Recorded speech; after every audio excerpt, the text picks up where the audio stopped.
Okay, next film, which one of my favorite pictures of the year.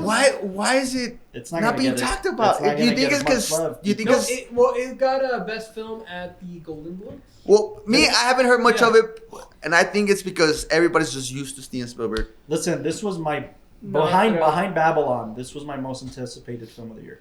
Yeah, and we're talking about Steven Spielberg's The Fabelmans. I can't quite call it his swan song because dear God, I hope Steven makes more films. He even says, I hate that people keep saying this is my swan song. It's because it's the most autobiographical film. He based it entirely he calls it like a fictional biopic. Fictional biopic, yeah. I mean, which is weird, but I get it. Oh no, I can get it. Yeah, but I think it's very impressive what Steven did coming off of West Side Story. Dude, it made me feel like I thought West Side Story was amazing, but it makes you feel like we've all gone through something in this regard of like, man, a secret from our childhood that defines us almost, right? Yes. By the way, and it's no secret, Steven Spielberg has incorporated in every one of his films that divorce played a huge role in his life. Like every one of his major films, there's a couple on the rocks or a couple getting divorced from E.T. and their parents. Yeah, E.T. The film you love, Close Encounters, fucking everything, man. Like, Ready Player One. Ready Player One, absolutely. So, yeah, this film was phenomenal. Yeah. Okay, synopsis so nominations for The Fabelmans. Best Achievement in Directing, which is strong contender. Strong. Why though? Because it's Steven Spielberg? The short answer is because there's a better director. No. Hold on. Would you think that if somebody else directed this, it would have been more? No, absolutely not. But comparatively to the other films that are nominated, I think this was a great film, bro. Okay. Just so compared to everything, just so we have enough time. Shut up. Score, dude, John Williams. I forgot about this. Go for it, Doc. Go for it. So, best achievement in directing, best achievement in music written for a motion picture, best motion picture of the year, best performance by an actress in a leading role, best performance by an actor in a supporting role, Judd Hirsch. Best original screenplay, and best achievement in production design. I don't think it's going to win anything but score. And I want Babylon to win. Really? But this is a strong case for John Williams. Oh, man. When I first heard this score, it dawned on me. I was like, John Williams? I don't think this doesn't feel like John Williams, and that's impressive. I think if I hadn't seen Tar, I would have given this actress, Yeah. Michelle Williams. No, I don't know. Michelle Yeoh. Ah, damn it. Okay, fine. As good as there were less films this year. By the way, you guys I feel like Seth Rogen should have gotten a little nod here for supporting. Ooh. Why did Judd Hirsch get it over Seth? He was too Seth Rogen-y. Yeah. He was great, but I agree with him. Like the character was good. But it was Seth Rogen. I think so. Yeah. All right, ratings. Okay, hold on. Synopsis or no? Ratings and then synopsis, I guess. Okay. Right? Or... No synopsis. Okay, so quick, dude. Filmmakers, pay the fuck attention because this is a filmmaker. Dude, I love this one, dude. The ending, especially, man. David fucking Lynch coming out as John Ford.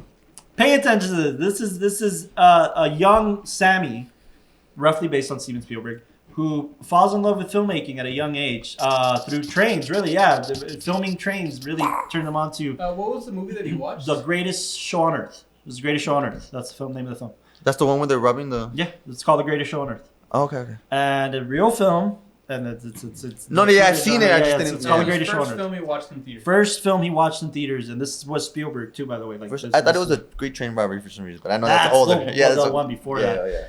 Yeah. The Greatest Show on Earth, and he was awe-inspired by this film that he goes home and plays with a train set and recreates the scene, and then he films it and falls in love with filming sequences this way. Goes on to become a better and better filmmaker, and then eventually gets to meet one of the masters of cinema at that point to encourage him to keep going in his career. However, upon filming, his family, as us filmmakers do when we're getting started and throwing our filmmakers and our family into the filmmaking bunch, he discovers a big secret that he didn't want to encounter, and he has recorded footage of it, which is that his mother's having an affair with the father's brother or best friend. Best friend.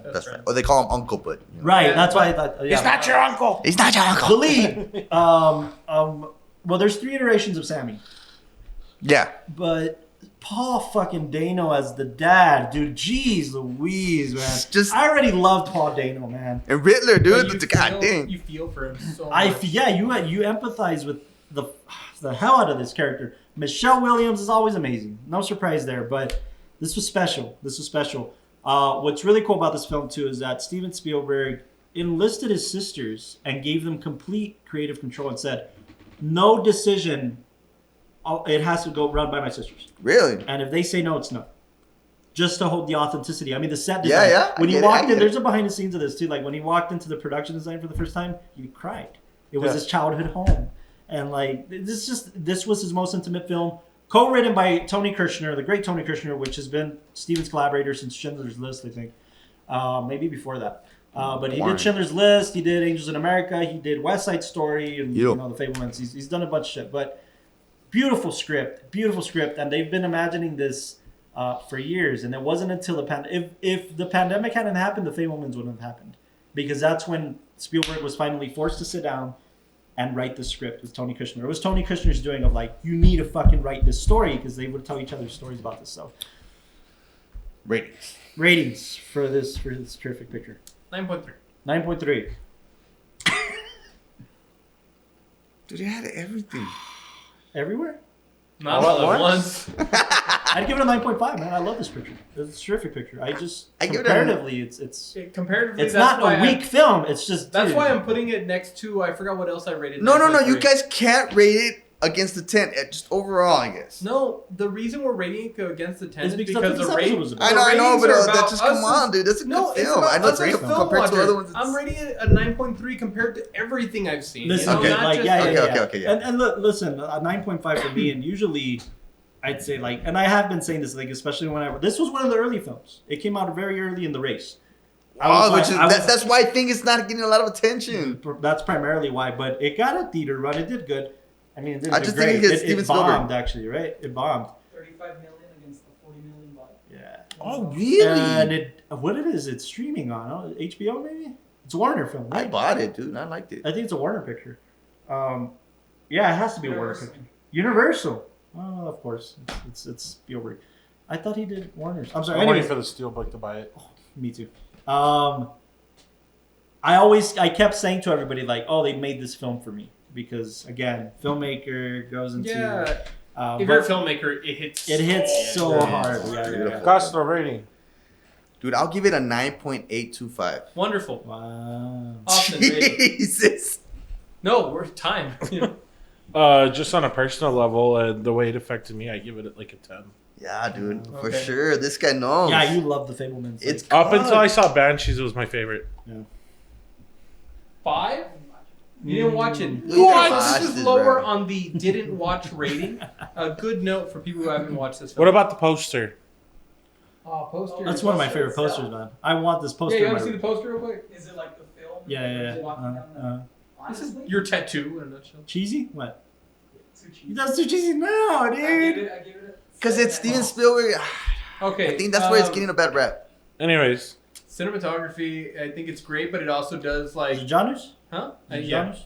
But it feels so Spielberg-y, you know? Why? See, that's why. That's why I'm so The emphasizing Spielberg on it. magic never goes away. Yeah. But that's like- why I think it's not getting enough love. Because just like you said, it's What? Phil Steven Spielberg. If somebody else Why? did it, You it would didn't have. say it negatively. Yeah, I didn't say it negatively. It sounded negative. No, but Did it you know sound what? negative? No, It's like I'll say Steven it's Spielberg. not negative because it's like the same reason why I love Wes Anderson films. Because the second you The watch them, charm. you know who it is, and you're able to get into their world and their thing. So Listen, Okay. I think Okay. Spielberg needed to come back into something like this because I've told you guys, like, his BFG Bridge of Spies era, I totally hated. But when he came into Ready Player One and everything he did after Ready Player One, I'm fucking sold. Spielberg's back. I loved him. He came Listen, back to Spielberg. Remind me again. It was Ready Player One, and then what else did he do after that? He did West West Side- Side Story. West Side Story, which He's is in actually The pretty Fabelmans. Okay. So he needed to come back into the Spielberg territory a little bit, you know? Yeah. But Spielberg said something that I now adamantly disagree with, sort of. He made a Top Gun? Well, yes, we'll talk about that when we get to Top Okay. Gun. But he said something years ago, where he said, I can never make a Martin Scorsese picture. Like, Scorsese can only make a Scorsese picture. Hitchcock can only make a Hitchcock picture. Kubrick can only make a Kubrick picture. And, what about when Scorsese made a Hitchcock commercial? and when he made a Spielberg film, Oh, Cape really? Fear, well, he made Cape Fear. That was because of Spielberg. Fear. That was a Okay. that was a Spielberg film. Anyways, but he says I'm more of a chameleon. I feel like kind of like Hitchcock a little bit, but I disagree. I think when you know it's a Spielberg film because it's Spielberg, like he has his touches, and nobody can make a Spielberg film like Spielberg. Everybody's tried. Everybody's tried to make a Spielberg film. They can't. It's Spielberg's touch on it and his love for cinema, and his appreciation for storytelling is massive, man. Yeah. And his grace. I think the biggest thing Spielberg has is grace. Yeah. His grace in storytelling, his grace in personality sure. is like he's just 100%. fucking awesome. I also 100%. love that when this film, after we saw it and they were showing a little bit of the behind the scenes, where he has so much appreciation for the crew, which we talk about how filmmakers did a great job when we talk about like, oh, these departments did good, but the fact that he appreciates everybody, and even I know IATSE's like saying that they love the fact that he thanked the production assistant, a position that right now there's a lot of talk about, are they able to join the union or not, and stuff like that. Right. And I do love the fact that Spielberg, even with this film and every other film, He has this great tradition that I love. And I'd love to do something like this on my films. He has an opening toast and a closing toast every film with his cast and crew. Yeah, the start of the first shot and the start of the last shot. And he has a bottle of champagne and everybody grabs a glass and they toast to the first shot and they toast to the last shot. So the supporting role is for Paul Dano? No, it's for Judd Hirsch, the uncle. The uncle. That's a weird visiting one, uncle. isn't that? Yeah. I mean, it's great. It's great, but He was it's also like, fantastic. yeah, no, it is. But I mean, usually when we think of like supporting roles, especially like when the other films, they're there throughout the entire film, so you see a full You range. would think so, right? And then for this one, it's just like, hey, aren't you shouldn't Shiva? Who did we talk about recently too? That was like, yeah, even though he was in for 5 minutes. Oh, well, it's the guy from All Quiet. He was there for like 5 minutes. All quiet. Oh, what, the kid with glasses? No, the actor, the name Daniel. Oh, Daniel Bro. He was there for more than 5 minutes. Oh yeah, that's I'm right. saying like it's pretty. Anyways, common. it's not Paul Dano, and it probably should have been. Yeah, probably should have been for sure. And what a role change for Paul Dano. Like, we usually see him in these weird, like, fucked in the head type characters. That's why I loved in this one, dude. He was so I just saw here, him he's Swiss normal. Army Man, dude. I mean, like fucking hey, like, it was probably his best performance, to be honest. Okay, so what about the main actress? Michelle Williams. I love her. I will watch anything Michelle Williams does. She's just unfortunately right now she's overshadowed by the better performances of the season. Mhm. The season. Michelle Yeah. Yeoh is right above Fabelmans is her. going through what bad I- she's just going through. I It thought just came in a bad year where there's just A good so year, much- a great yeah, year. a good year where there's just so much competition. Where I think And look, because I think right now Yeah. for me it's like even though she was amazing, it's Michelle Williams, Michelle Yeoh, Kate Blanchett. Yeah. So Yeah, and Yeah. the This is where thing it's at is, right now, because for I me. even opened up like you with really this like one, Tar that much, huh? I love Tar. Yeah. You're fucking kidding me. But I opened up by saying that I thought she could have, like, if it wasn't for Tar, I thought she could have been Best Actress. But then, even then, we're saying there's so many strong performances this year from actresses, which is I don't. Oh man, but then we're gonna talk about. Also, I didn't really like Michelle Williams. really? Well, okay, no. Let me rephrase that. I In like general or in this film? in this film. No, in this film, I liked her. It just felt like I know it has to do with her character, not knowing like okay, he's just cheating on this guy, so she can't really show that much. I just felt like there was somebody else could have played her. Yeah, I'll go there for sure. Yeah. Like for Paul Dano, Here's the thing. perfect. Here's the thing. I get you. Because you're right. I mean, it was a. I know that you're not supposed to show that much emotion, but it was just kind of like sometimes it was just flat. And I know Another thing to note, though, It's the part of more, the- the more important thing to note for this particular film, Spielberg handpicked her, right? And that was his mom. No, Like, I she was loved her. going for that I specific- loved her when he's a kid. I love him when, but Yeah. the whole affair thing is just kind of like, I don't know. It didn't hit. It hit with the Oh, with the no kid. way. It hit with the closet scene. yeah.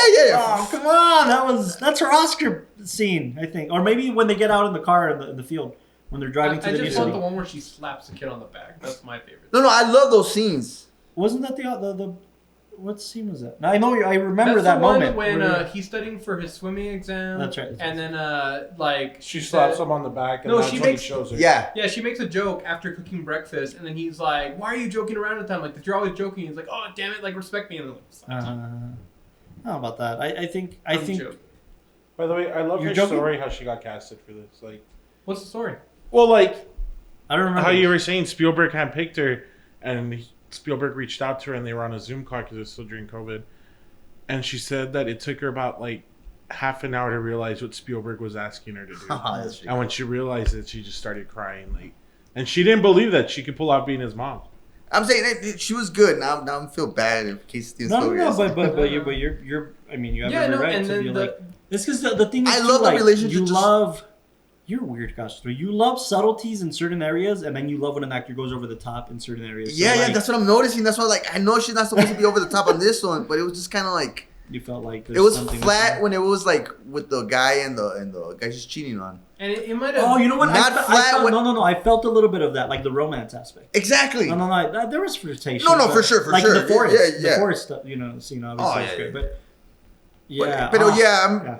By the way, can I also? she was just- good. She was good. Can I add in that I love the cheeky dialogue that Spielberg adds in, especially like the bully scene where it's like, hey, if you ever tell this to anybody, he's like, I won't say anything. I might make a film. By the way, man, would you guys date the chick just to get the camera? Be honest. Yeah.